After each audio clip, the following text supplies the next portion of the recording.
Good evening, ladies and gentlemen, boys and girls. Welcome back to episode number 22 of the Courtside Podcast. Happy Monday. I know it's a little late. I apologize for it, but happy belated Father's Day to all the fathers out there, especially to my very own Mr. Moon Hanley, a big fella I call him, my first best friend, if you could put it that way. Thank you so much, Dad, for everything you've done for me and soon. I know it wasn't easy dealing with two kids who had big personalities for the past 20 or so years, but like you did with mom, you hung in there like a champ. But anyway, welcome back. Hope you're all doing well, staying safe and staying warm and staying hydrated. It's getting hot. We're in the summer months now. Anyway, in today's video, we're going to be recapping games 3 through 5 of the NBA Finals, talking about, as well as talking about Jaylen Brown winning Finals MVP. Also, as well as my future, way too early power rankings for the upcoming 2024-25 NBA season. Couple of things before we get started. One, make sure you hit the subscribe button. Two, turn that post notification bell. Like this video and comment down below if you think the Celtics are going to go back to back. Without further ado, let's get into the video. All right, so let's peek through it. Game three, obviously, Boston won this game. As you can see, Dallas, they put up a fight. They really did put up a fight in this game. I watched all these games. I just want to let you know, so I know what happened. But basically, um, yeah, Boston came out swinging. I mean, Tatum had his signature game with 31 points. Jaylen Brown had 30. Derek White had 16 points. Al Horford and Drew Holiday both finished with 8 and 9 points, respectively. And that was it. Um, Peeking at the Celtics bench, Sam Hauser seems to be a very solid role player. I think he's going to be a very good bench player for the Celtics in the coming future. He had 9 points. And Xavier Tillman hit his first three-pointer, and then Payne Pritchard shot 0 for 4. Peaking of the Mavs, I said Kyrie needed to have a really good game, and he did. He had 35 points. Luka had 27 and fouled out of the game, and surprisingly finished with a +9, which is crazy to find out. PJ Washington had 39 points. Not 39 points, 13 points. Sorry. He also had 8 rebounds. Um, and then Daniel Gafford had 6, and Derrick Jones Jr. had 2. And then peeking at the Mavs bench, Derek Lively was the only guy who actually did something. He had 11 points and 13 rebounds. It was a +6 somehow. All right. Peeking at the next game, game four. Now, a little thing I want to say about game four is I didn't watch a ton of game four, to be totally honest with you. I didn't watch a ton of game four just because I knew right away Dallas was going to win this game. And I actually had to go somewhere. So, uh, Dallas won 122-84.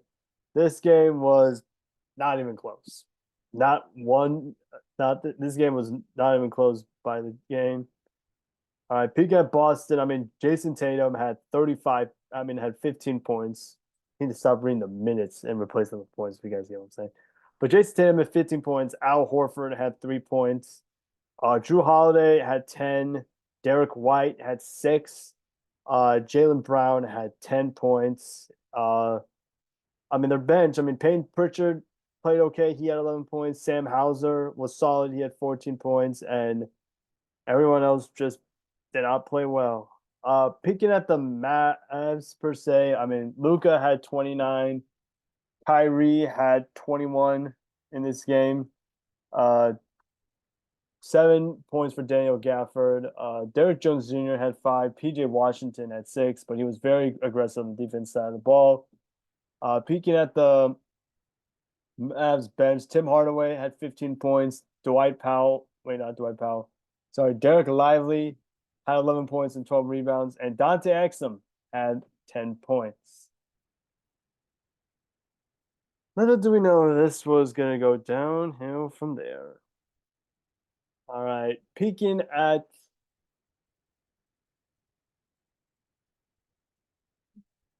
the Celtics and the Mavs. game number 5. The Celtics won 106-88 to close out the series. Celtics win the series in 5 games. This was a pretty dominant game for the Celtics, I would say. This was a pretty dominant game.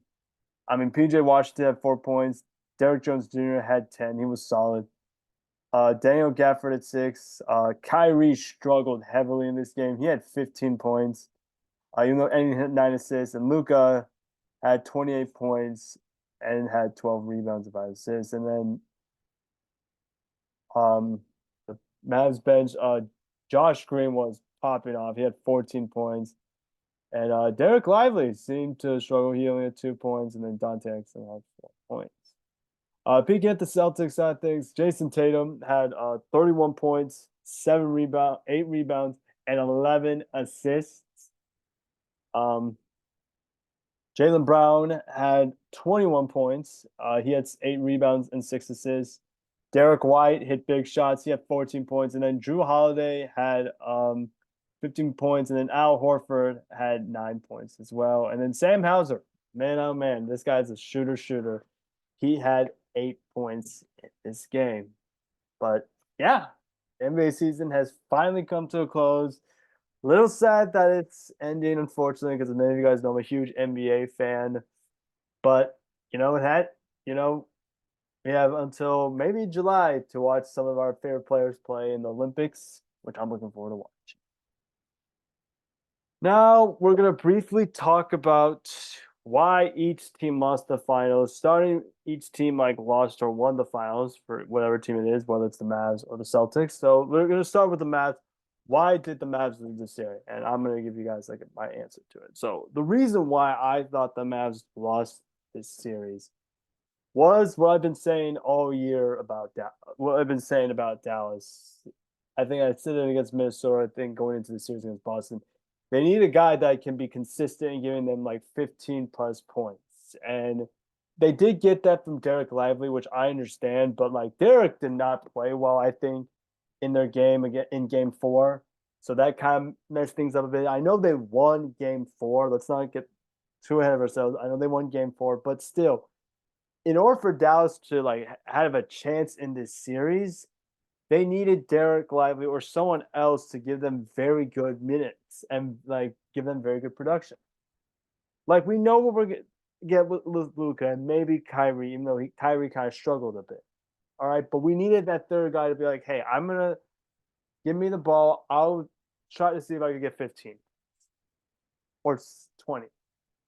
All right, they didn't have that, and for that reason, Dallas got gassed. They were outmatched. I thought, first of all, Boston was the better team. I want to say that they were the better team all around. Dallas played hard. I said to my brother Dallas is going to make Boston work for these finals if Boston wants to win the championship.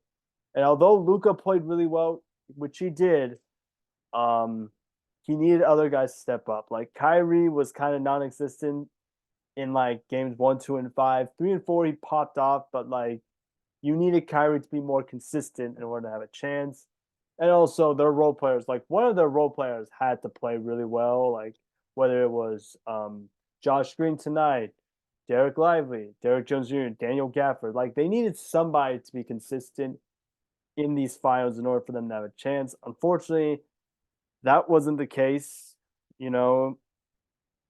But hey, very successful season for the Mavs. I won't be too shocked if they run it back with this crew. I think now as I watch this series, I think Jason Kidd is an elite head coach. This guy is a phenomenal head coach. He was a great player when I was a kid. He's even a great coach now. Yeah, does he do weird stuff here and there or say stuff that questions what is he saying or something like that? But he is an excellent head coach. All right. Now, as for the Celtics, if you guys remember, I said the Celtics were going to win this series in 5. The reason why they won, they were just the better team. And unlike Dallas, in a way, they have multiple guys that can give you 15 good points, like Derek White, Al Horford, Drew Holiday. Sam Hauser, Peyton Pritchard.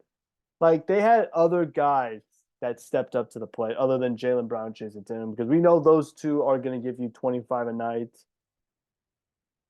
So hats off to the Celtics. You guys proved me right again, and I'm going to be very curious. I'm going to be very curious onto what the media has to say because I don't know if you guys remember this, but a lot of people in the media, except for a few, Kevin Wild for First Things First and Paul Pierce, The Truth, both said the Celtics will win the series. So I am ready to hear what the people in the media have to say about this because honestly, I'm going to be very curious as well because a lot of them picked the Mavs. I think like everybody, like majority, correction, picked the Mavs to win this series. So I'm curious to see what they have to say tomorrow. But I think Boston 100% deserves this, man. Like if when you think about the word heartbreak, you think in particular in the NBA, you think about LeBron and what he went through. Granted, he didn't get his first string until he was in Miami, per se. But you know what I'm saying? Like it was hard. Like this is Jaylen Brown and Jason Tatum's track record. All right. 2017-18, there were young, like I think it was Jalen's sophomore year and Jason's rookie year. They made it all the way to the Eastern Conference Finals and lost to Cleveland Mine, which is understandable because, like, let's be honest. Like, even though Cleveland struggled heavily that year, you knew they were going to represent the Eastern Conference. We knew that Boston, like, yeah, they could, but they were just going to get absolutely manhandled by Golden State eventually. Cleveland was the better team. 2018-19, Jason's sophomore year, Jalen's third year, they get bounced by Milwaukee, and like I think that year was kind of a tough year for them considering what they went through in terms of emotional pain. Because there was like a lot of yapping of Kyrie Irving drama here and there, like the young and all that stuff. So yeah, we could let that slide. 2019-20, Jalen's fourth year, I think, Jason's third year, make it all the way to the Eastern Conference Finals, where no one in the media, and I can attest to this, no one in the media picked the Celtics to represent the Eastern Conference. You know, I think they picked like Milwaukee, Toronto.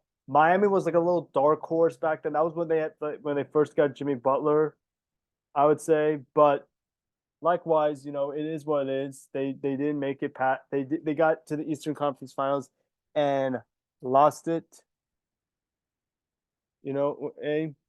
So yeah, 29, and then like they make it to the Eastern Conference Finals, but they lost to Miami. Granted, I thought Miami was like a very like under the radar kind of team a little bit. Because they bounced Milwaukee, they bounced Indiana, they played against Boston. Like when you have a guy like Jimmy Butler who can single-handedly take you to the finals, like that was possible. And then 2020 and 21 Kobe year, I give that year a pass because I think they had a kind of like a tough year due to injuries and COVID problems, and they played against like the Brooklyn Nets who before the injury struck, they had KD, Kyrie, and Harden, and they couldn't do anything about it. And the next year, 21-22, make it all the way to the finals and lost to the Golden State Warriors. I said this to my brother and my mom earlier today. Like, they just ran into a team that has already been there before, who knows how to win in the finals. Granted, it's been a couple years, but they know, like, how to win in the finals. So they lost there. And then 22-23 last year, they make it all the way to the Eastern Conference Finals where they were about to make history, coming back from 3-0. But then Jason injured his ankle and Miami's just unleashed hell on them. So yeah, that's my biggest. And then this year, they won it this year. For those that saying that the Celtics like had an easy road to the finals, like knock it off. All right, it's really starting to get annoying as you like listen to like people like on social media, whether they're they're like a media person or like people in the fans in the comment section below. Like, let's be really honest here. Like, Boston's road was kind of tough, and I will say this. All right, granted, like I never like fully like the Celtics up to this point, because as many of you guys know, I grew up watching the Celtics as a young kid. But here's the thing, like even, and I'm gonna say this for the very last time, hopefully the very last time. If Jimmy Butler, Donovan Mitchell, and Tyrese Halliburton were all healthy, I still think Boston was gonna win that series, regardless of those three being healthy. All right, you got a guy. All right, I would have said maybe if Jimmy was healthy, I would have said Boston 7, just because how bad of a matchup Kristaps Porzingis is for Miami defensively. Cleveland, like same thing as always. Like I think the series would have been a little bit longer if those three were healthy. Okay, but like I just did not see this team like losing. Okay, like I know that sounds kind of like a homer kind of pick, I would say, but this team was really freaking good. All right, there's a reason why they absolutely massacred most of their opponents. All right, and you can make an argument saying they had the weakest run, but let's not forget the Mavs also kind of had an easy road. Like, think about this one. And I said this to my brother the other day. This is who Dallas had to face, like leading up to the finals. All right, they play the Clippers without Kawhi Leonard. Granted, that series was like going to be was the sum of a long series, even though it went 6 games. Like Kawhi Leonard would have made it 7, like ASAP. All right, then they face against the Thunder. All right, yes, the Thunder were the number 1 seed, but let me tell you this. Let me counter with this point. All right, with the Thunder. Did you all know that the last time the Thunder made it past the first round, it was back in 2016. This was before KD left for Golden State. This was KD and Russ like last year together. That was the last time the Thunder ever made it to like past the first round. And I'm not even joking when I say it. I'm serious. That was the last time ever. We're right now in the middle of 2024. It's been like 8 years, almost a decade, since the Thunder made it past the first round. And this year was like their first year, considering they got bounced in the first round, like for the first, 3 or 4 years? Like, and not to mention they were very young. Like they've never, as a personnel type, they've never been past the first round. Like they're just experiencing what a playoff run looks like for the first time without KD, without Russ, without Harden, without Ibaka. And then they face against Minnesota. Now, granted, Minnesota was the better team in terms of personnel matchup and in terms of like or in terms of like a team perspective. But let's be really honest here. Like OKC in a little bit, Minnesota hasn't made it to the conference finals in what seems like 20 years or something like that. 20, 21 years. Like, and their leader is 22 years old. Anthony Edwards is 22 years old. He's getting a chance to see what's it like being in the conference finals. Luka and Kyrie have. Now, granted, majority of the roster on the Mavs side of things hasn't been to the conference finals, but those two know what it's like to play in the conference finals. So for that, Dallas had an easy road to the playoffs/finals, and so did Boston. All right, well, my point is, for those who are saying, like, what is your point in all this? Stop focusing on Boston having the easy road. Think about what Dallas went through and think twice before you say, oh, Boston had the easy road. Like, shut up. So did Dallas.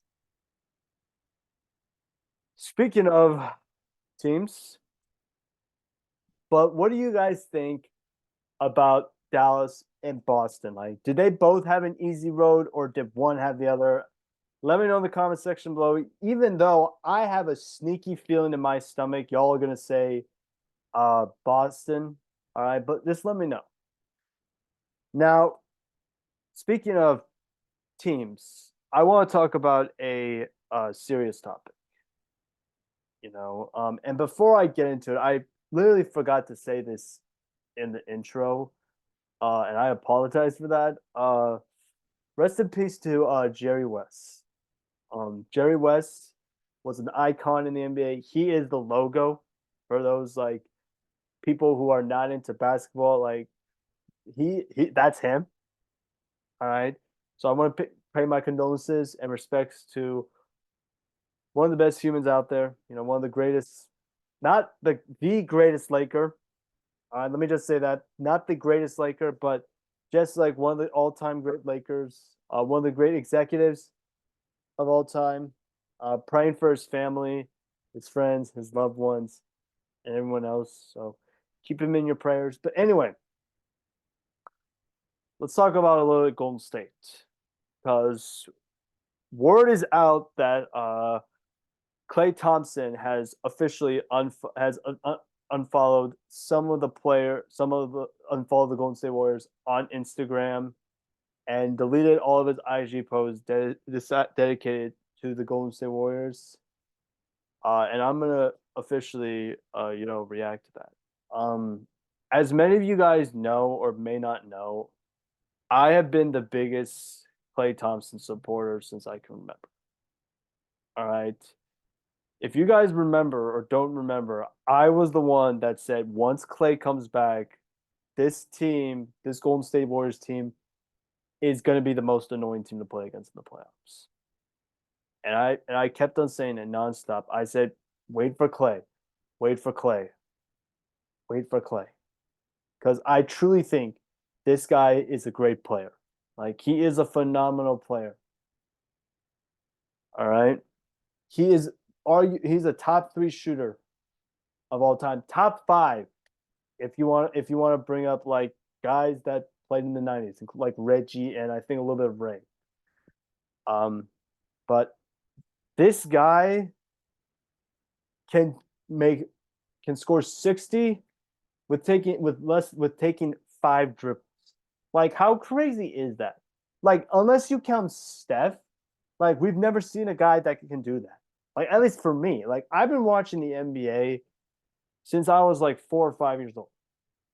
3 best shooters in my opinion are Ray or Klay, and then whoever I have, Ray or Klay, and then I have Steph. All right. And I want to acknowledge one thing about Klay. Like this guy is going to get his jersey retired, whether people like it or not.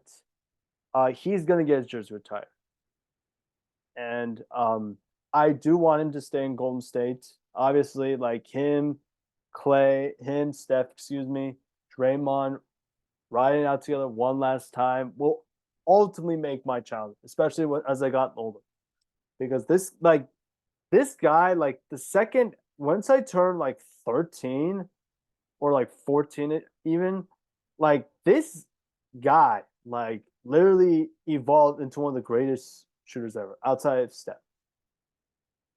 Like like I said, like this guy can score 40 points and take like less than 10 dribbles. It is mind blowing. Like and before you say anything, I love Steph.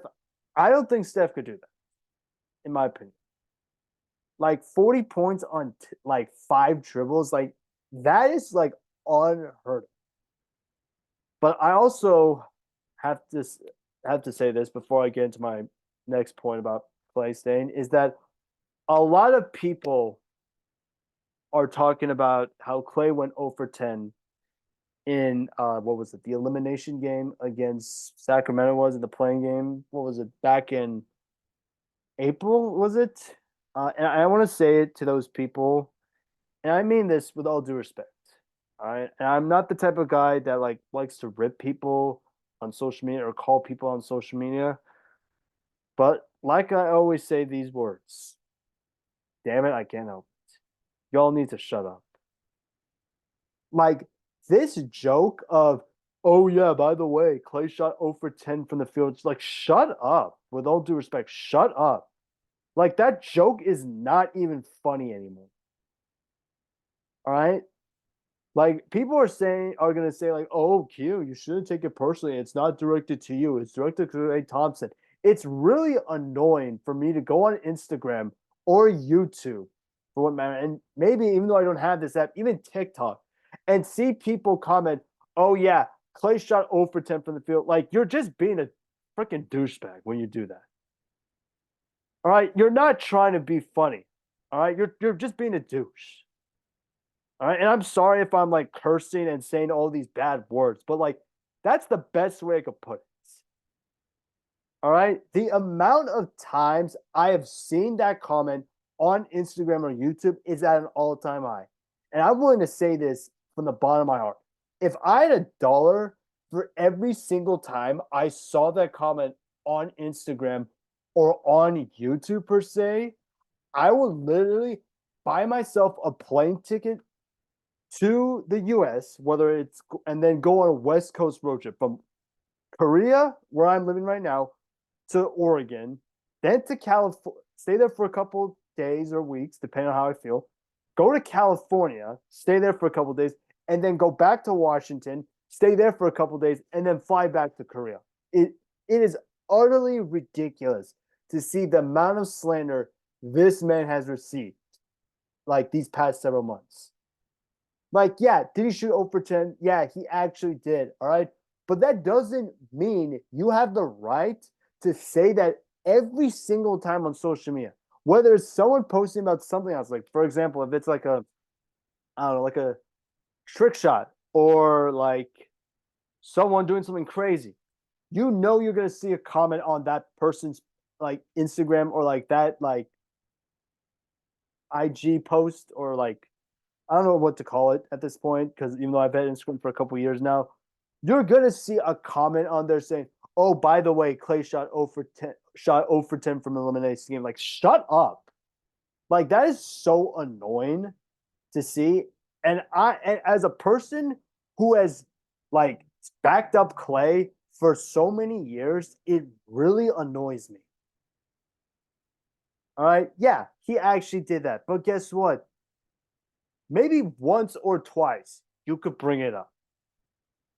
All right, because like like people are not gonna let go of that. But the like I said, the amount of times I've seen it, I think it's like at the 1,000, maybe 2,000 mark at this point.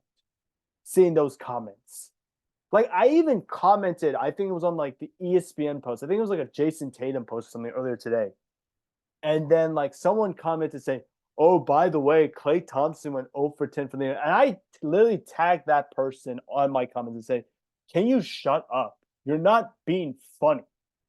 All right.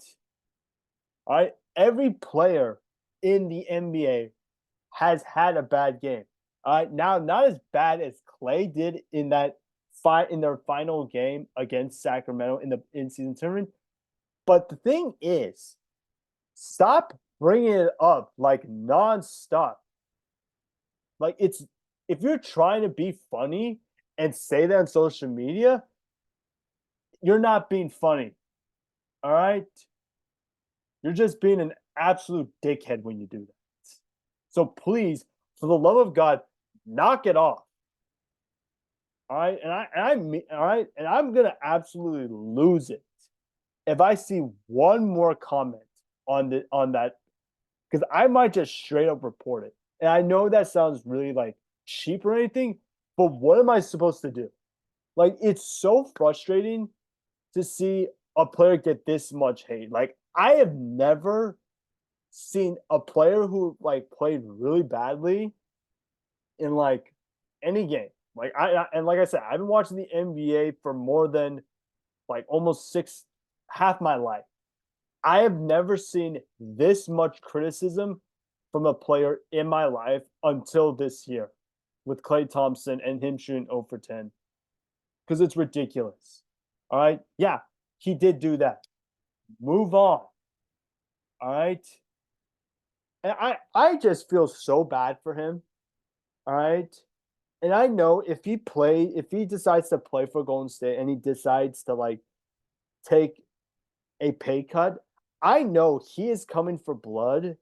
And I won't be surprised at all if he goes on, like, let's say he does a post-game interview, I won't be surprised at all if he calls out all the people that said, all I heard this summer and all I heard this off season was me shooting 0 for 10 last year. Like, buddy, get over it. Like, and I won't be surprised if he cursed during his post game interview because he deserves it. All right. So please, for the love of God, please stop bringing it up. Like, just stop. All right. If you think you're being funny, you're not being funny. You're being a dickhead. Anyway, that's enough about my rant about Klay Thompson and his 0 for 10 game, I would say, and the people like milking it to the maximum level. Now let's talk about some happier news. Let's talk about the Celtics. Let's talk about Jaylen Brown, Jason Tatum. You know, and I gotta give a huge shout out to Jalen Rose because if you guys remember, I don't know if you don't, that's fine. But Jalen said on NBA Countdown, I think this was like his second to last year, when the Celtics were struggling. If you guys remember, the Celtics kind of struggled in the 21-22 season. And the biggest question everybody was talking about across like sports, like media, was should they break up Jaylen Brown and Jason Tatum? And Jalen Rose said, you shouldn't, people need to calm down a bit in terms of if they want to break this up. He said, I think this duo can win together no matter what. With that being said, I also think they can win a lot. But the question is, can the Celtics actually win another ring together with Jalen and Jason as their 1-2 punch? Because here's why I say that. And I briefly said this to my mom and my brother earlier. They're kind of screwed financially. All right. Because of the new CBA. And before you say anything, I don't know much about the new CBA, like how it works out. Like, I only know like that it's impossible to make super teams, you know.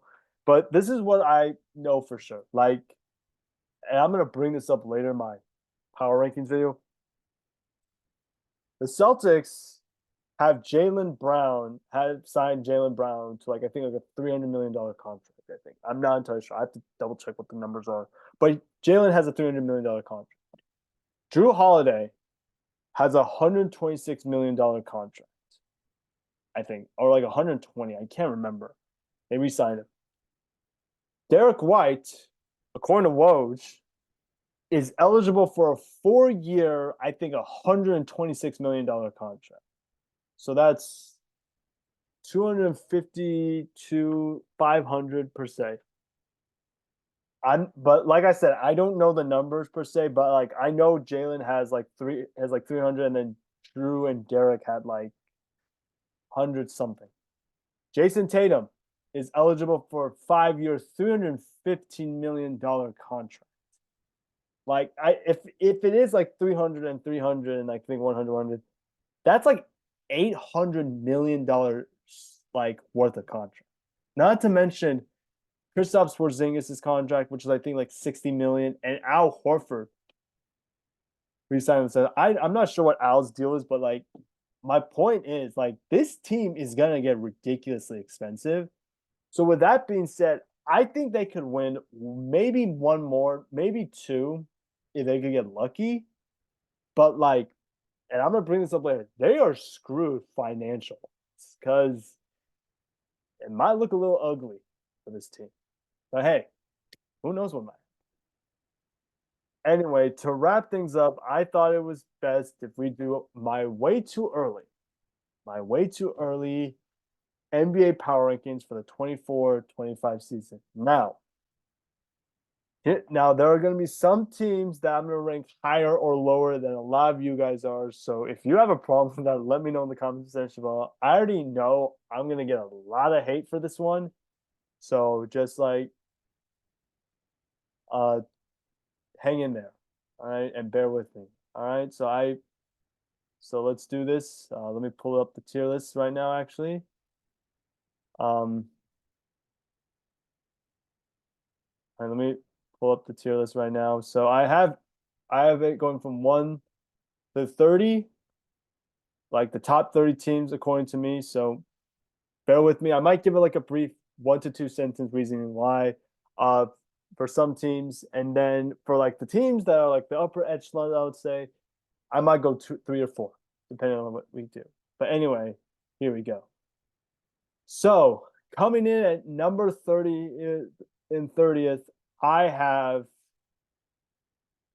the Detroit Pistons. Or the Detroit Pistons. Wait, where are the Detroit Pistons?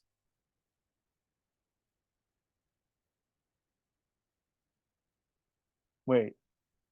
Oh, here we go. I was the Detroit Pistons. Look, I think this team has a really bright future, but right now, like, it's not pretty. It's not pretty for this team. I feel so bad for their fans considering they have to deal with every single misery as bad as possible.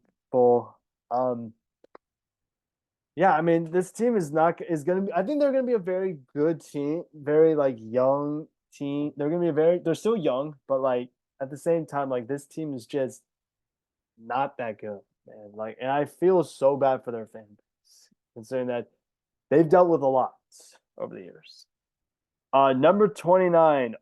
Give me the Wizards. I mean, they have an okay future. They don't have as bad as the future as the Pistons per se, but like, and like they have, I think, better players than the Pistons. Like they have Jordan Poole.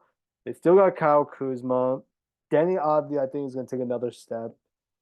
Um, they got a decent team. Is that like they're just really bad. Number 28, and this pains me to say this. It really does. Uh, give me the Portland Trailblazers. All right. I really like this team. I think Scoot, I had this conversation with a friend of mine a couple of days ago. Scoot, I think, is going to be a really good player in this league. I really do. But like you look at the Western Conference, like they're just I don't know. Maybe once I get like older, I'm as you guys know, I'm like 21. Maybe like when I reach the 30s, they're gonna be good. But hey, only time will tell. Number 27. Give me the Hornets. Give me the Hornets. I really like their young talent with Brandon Miller, Lonzo, Miles Bridges. I forgot who their other player was. He's their center. Oh god, I should know this. Because I played a game of 2K24 against this guy and he went crazy. Oh god, what's his name? Um, God, I don't know his name from the top of my head. Let me look up.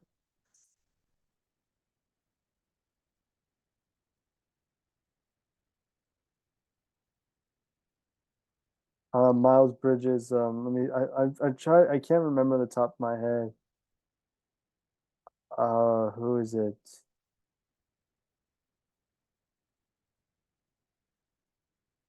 Oh yeah, Mark Williams. Mark Williams. Yeah, I totally forgot about Mark Williams. Yeah, but yeah, I think Mark Williams. Yeah, they have a bright future. They have a really good future. But yeah, number 26. Man, 26.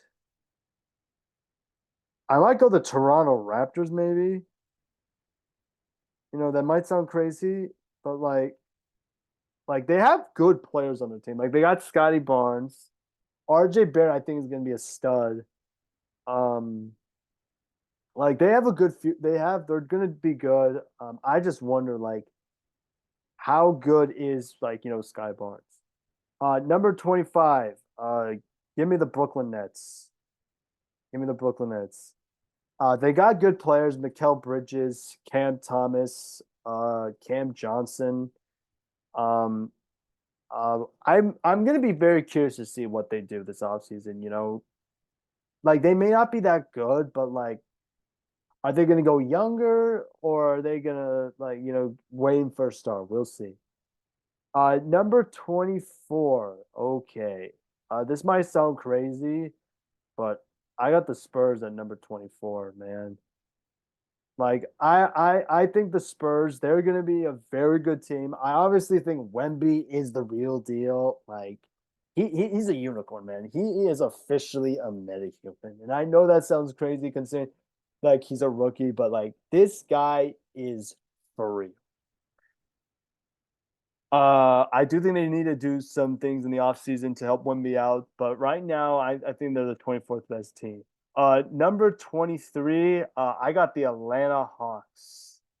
Look, I think they got to blow it. They got to either keep Trey DeJounte or run it back, and get someone good. But if they keep one of them, I think this team could be good. It depends what they do this offseason.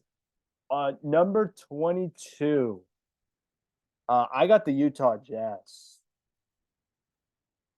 This team to me is like that team that likes to play spoiled ball. Like they're gonna make you work for the win or something like that, or like they might upset you, you know.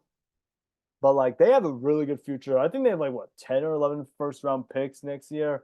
Like that is nuts. In the upcoming years, that is nuts. Number 21, I got the Chicago Bulls. Honestly, this is a team that I don't even know what they're going to do this offseason. Like I'm going to be watching like what they do this offseason just because like they have the most interesting offseason. But hey, they might be good this upcoming season, but all needs to happen in order for them to do really well.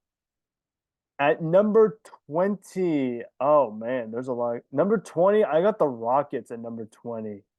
I think this team is going to be very soft, very mid at best, and that's not me being a hater. Like, I just think they might play spoiler here and there. They might be like Utah in the aspect they might play spoiler in the future, but like I don't know. Like this team is going to be very confusing. Obviously, they have a lot of young talent on their team, and they have a very good coach named Imodoka, but we'll see what happens.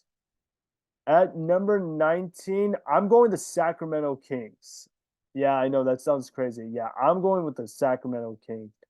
Look, the reason why they did not play like they did last year was because of two reasons. One, the West kind of got a little bit healthier, a little bit, and two, like they had a lot of injuries. But like I think this team's gonna be good. But they're in like in my opinion the toughest division in the NBA right now. So we'll see what happens. I'm very curious to see what they do. But I think the Kings are the 19th best team in the league. At number 18, give me the Magic. Actually, wait, no. Actually, no. 18, give me the Grizzlies. Give me the Grizzlies, man. Like, give me the Grizzlies. Like, normally I don't like this team is gonna be very scary next year. Like Ja, I think is gonna come back healthy. Like a lot of people think that the Knicks were the most banged up team this year, like which is understandable, but no one was hit more with the injury bug than the Memphis Grizzlies. Like I think they set the record for most in terms of different lines, the most different lineup in the NBA, which is nuts. Number 17, I'm gonna go the Orlando Magic. I'm gonna go with the Orlando Magic. I think this team is gonna be very good. All right, they have a really good core in Franz Wagner and Paolo Banchero, who I both loved. Everyone knows I love Jalen Suggs. Jalen Suggs is my guy. This team, if they could get a guy like a shooter, I'm not saying who they should get in a shooter, but like if they get a shooter who like is a very good 3-point shooter, picture that player with Jalen Suggs, Franz Wagner, Paulo Banchero, and Wendell Carter. That team should scare pretty much every team in the East except for Boston, if I think. But hey, we'll see. Number 16. I'm going New Orleans Pelicans, man.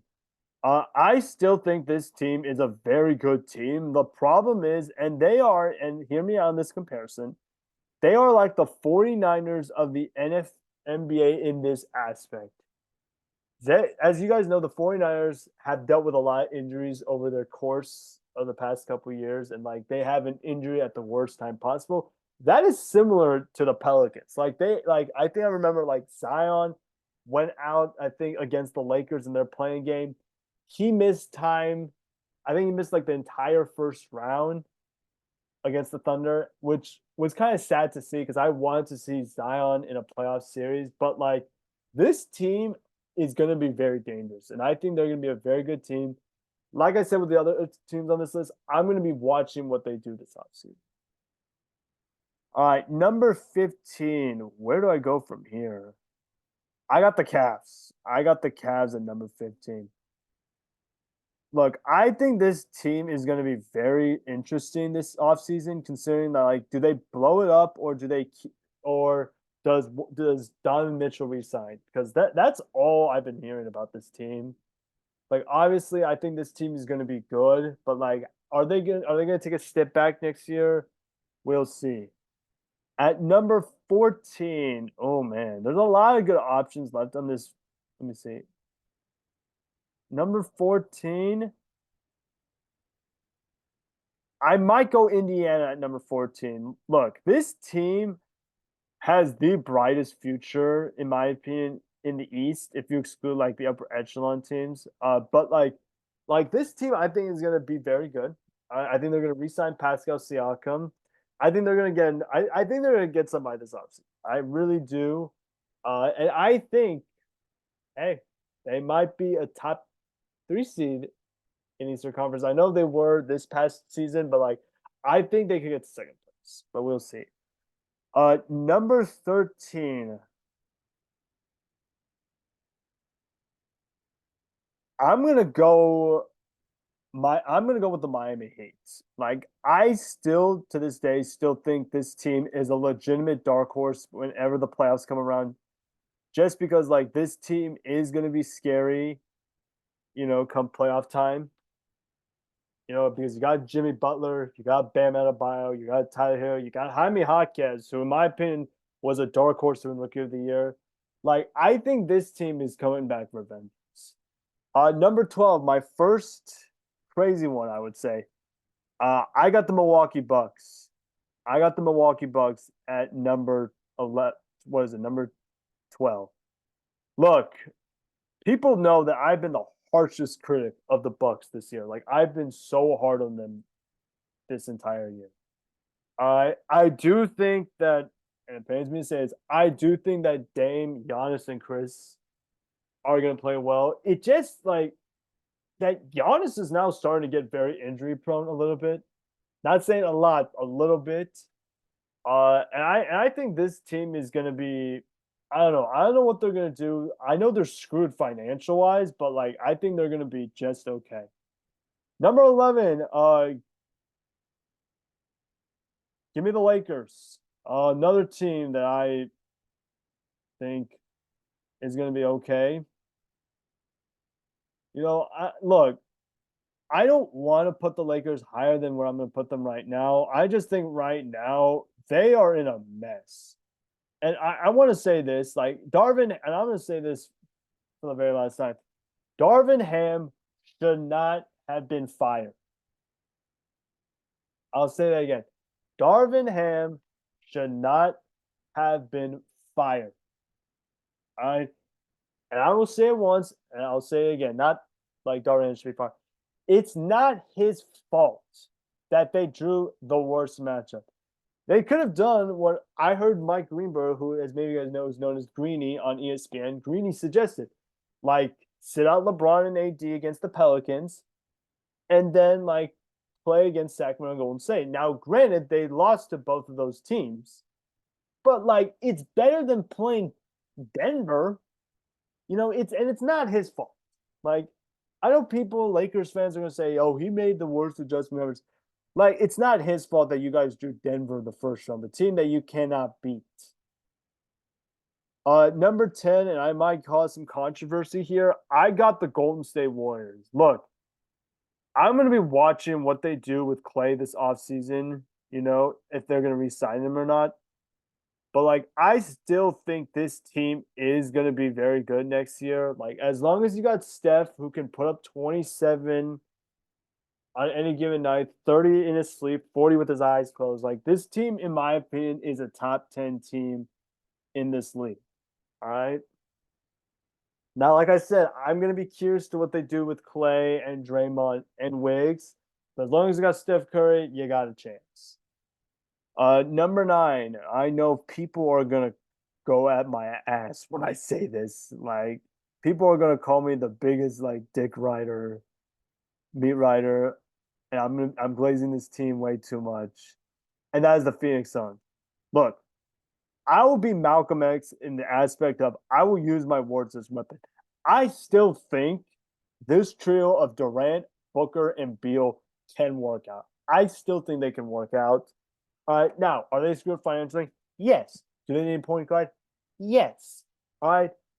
But let's stop acting like I know they got swept. I understand that.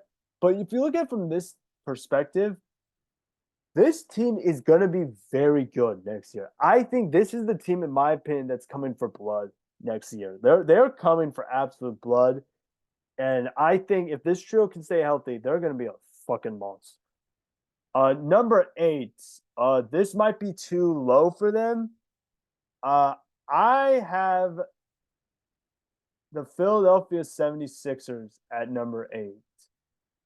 I mean, what can you say about this team? Like, this team has a very, unlike the Suns and the Warriors, to my dismay, they have a really bright future in the aspect of, like, like this team is going to be good, Like, they're going to probably resign, they're going to sign a big free agent this summer, whether it's Paul George or LeBron.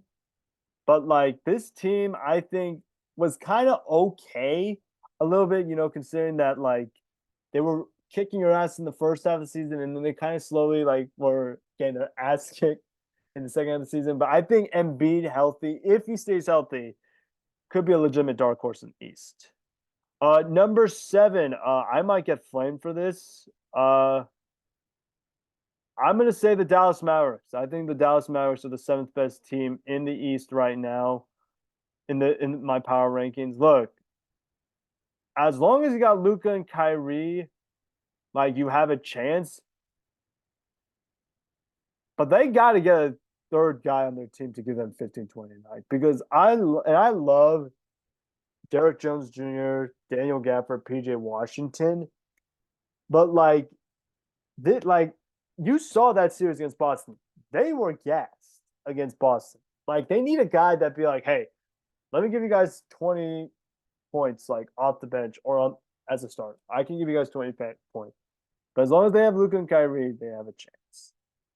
Number six, yeah, give me the Clippers. Like, let's be honest about the Clippers. All right.